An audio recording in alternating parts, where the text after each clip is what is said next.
Hello everybody and welcome back to the channel. I'm presenting a special video today. The last video I did was the mystery dice unboxing. There was one item in the box that people have been a little confused by, and I took the time Wednesday, figured out how it works, and I thought I would do a little instructional video. Hopefully those of you that are questioning whether to keep it or not see this, understand it enough to say, hey, let me try that, and enjoy it enough that you decide to actually keep the product. Now, if you don't, that's perfectly fine. That's why we have the trading opportunities in the Facebook group. But I want to give you a chance to try it so that you understand it and can really roll it the way it's meant to be rolled. So today we're going to get into the Tesseract dice. Now, for those of you that remember, the Tesseract dice was a set of 6 wooden dice, much like this, that you roll 2 or 3 to roll as other dice in a set. So if you're rolling a D4, for instance, instead you could roll 2 of these, and there's certain ones you roll, and I'll show you all of that here in just a moment. First, we're going to get started with the Tesseract insert card again. Okay, so this is the insert card for the Tesseract dice. This is the front side. Remember, it is a not that weird stuff. It says, okay, these are weird, just read the back. So we're going to do just that. And here's our chart that shows us what we need to roll. So for a D4, I'm sorry, I said 2 earlier, it is 1. D6 is 1, D8 is 2, D10 is 2, D12, or D% rather, is 3, D12 is 2, and D20 is 2. Now there are special conditions with each roll. We're going to come back to that as we roll these.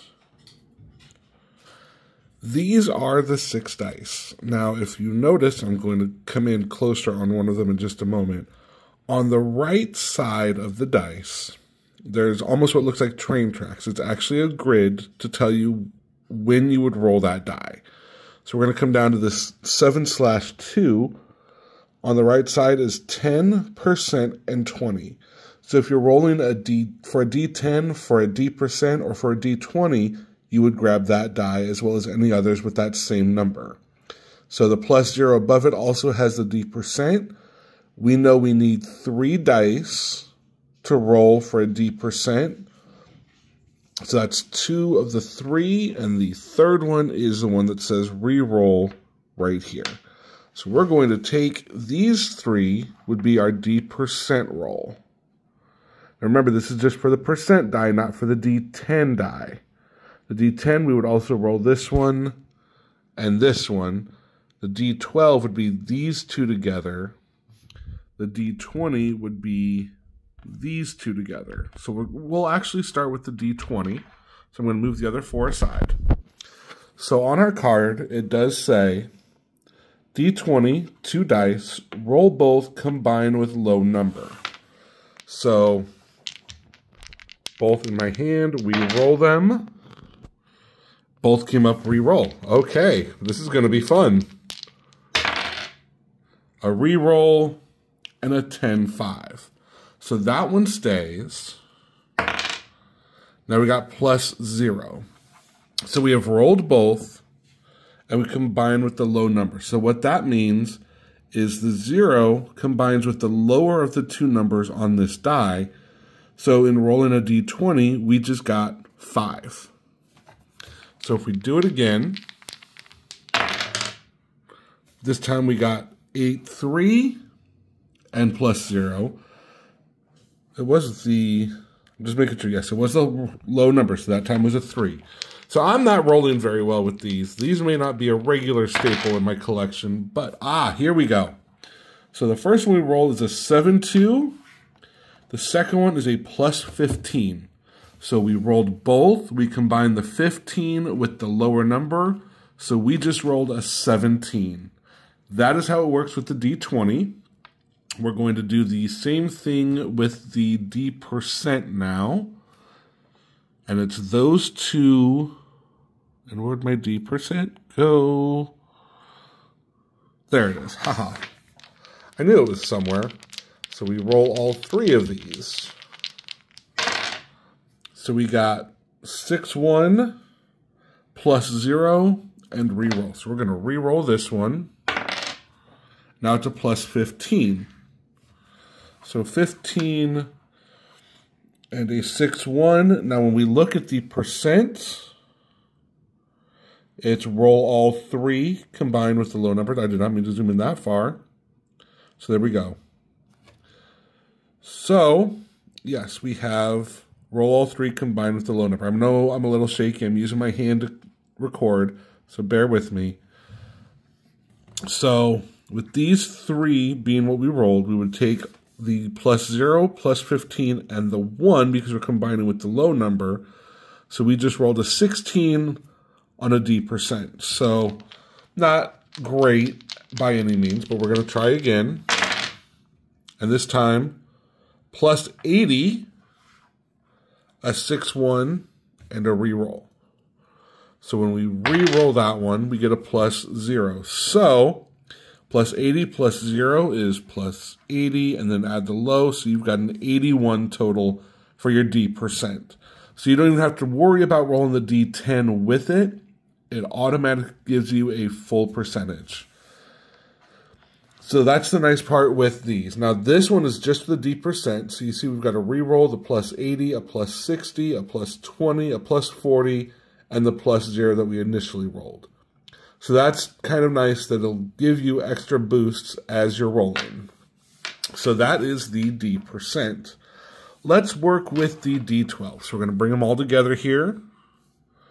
And we're going to find the 2 for the 12. Set everything else aside. Card says 2 dice, roll both, combined result. So we roll both. And John, you can absolutely correct me if I'm wrong on any of this in the comments. By all means, please do.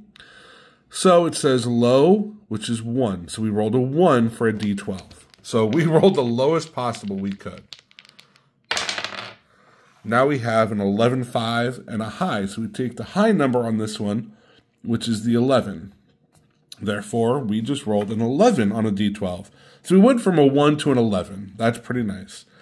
This one only says low and high. So that one is what is used with the 8, the 10, and the 12 to decide whether you're going to use the low number or the high number on a divided die. So since we've already done the 12 and the percent and the 20, we're going to move to the 10, which is roll 2 dice, combine result. So I have the 2 dice for D10, and we roll these. So we got a 10 or a 5, and low. So we know we're going to take the lower number, so we rolled a 5 on a D10. We take these again, and we roll them. This time we got the 7, 2 with the high, so we're going to roll a 7 on a D10. Nice and easy to figure out once you know what you're looking for. I just want to use every example I can, so we're going to do the D8 next. So we're going to roll these, and on here, before I roll them, D8, roll both, combine result. So we're rolling both. And here, for the D8, we've got a 7 or a 3, and high. So we got a 7 on that one. Roll again. Let's see if we can get a high, or are we going to get a high or a low? Because we will get one or the other. And again, we got the high, and we rolled an 8 or a 4. So therefore, we just rolled an 8 on a D8. Nicely done. All right, D6, you roll 1 die and take the low number on it. So the D6, on the right side, we see it's the 6. So we roll this, and we take the low number because a 9 cannot be on a D6, so we rolled a 3 on a D6. We roll it again just to see. And this time we got a 4 on the D6. Not too bad. The last one to roll is the D4. So roll 1 die and take the low number. Now this one, again, has the 4 on the right. And it does have a reroll spot. I see a 1, a 3, another reroll, a 2, and a 4. So those 2 rerolls are why it wouldn't register as a D6, which we get a reroll. So we go again, And we rolled a 1 on a d4, which is much more common, and I know people are used to rolling 1s on d4s more often than any other set of dice. Reroll. And again, we rolled a 1 on a d4. Of course, that would be my luck at the end of the video. All right, everybody, so that is the Tesseract dice from the Mystery Dice Kickstarter 2.0. That was the Not That Weird Stuff Tesseract. I have not yet put together my puzzle cube. I've looked at it. I've looked at some of the inserts. I'm all excited to do it. I just have not yet. That will be coming in a future video, and I'm looking forward to that one. That's going to be more of a fun video than an instructional, but somebody may say, oh, I could put mine together that way, and go ahead and do it. So we'll see. Hopefully, those of you who saw this have learned a lot about the Tesseract dice and how they work, and you try them yourself at least to decide if you like it or not. Don't just automatically trade it away. Give it a shot, even if it's just a practice roll like I just did, not in an actual game setting. They are fun once you know how to work them. If you have any questions, please feel free to leave a comment here or message me on my... Now I've got to stop and think. My TikTok is streaming_Santa. Same with my Instagram. I also have a Discord that I will link in the description below. That is the North Pole because I am streaming Santa. We are going to be having all kinds of fun on the Discord. And since the girlfriend and I are going to the store tonight, I'm going to pick up some ingredients to start the first roll for cookie. I will be rolling it tonight and then shopping for it and then baking the cookies and filming the result.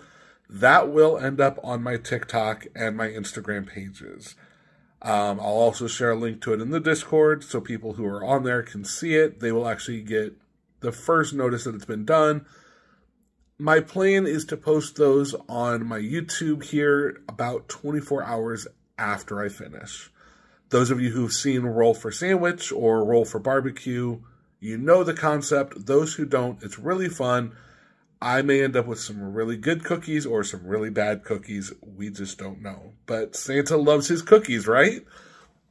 So, look for me in all those spots. And until next time, I will see you all later. Whoa, no, let's not do that. No, I want to turn this mode off. There we go. Sorry about that, folks. But yes, until next time, I will see you all later.